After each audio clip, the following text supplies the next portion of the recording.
today we talk about how can you disable this sign or know how you can do that on your My Jewelry app. So you just follow these ways, then it's going to work with you. So all you have to do, so you go above this sign, click on it here. When you just click on it, it's going to show for you a list like this here. So then all you have to do, you just click here on settings, click on it here. Then it's going to take you to next step here. So then all you have to do now, so you just click here on notifications. When you just click on notifications, right, so you will go back here, you will go down here, then you come here to display mode on calendar, just clicking this sign or this color.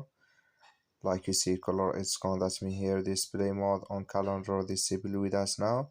That's all you have to do. That's all. I wish you a great thank you for watching. Don't forget to support us by liking.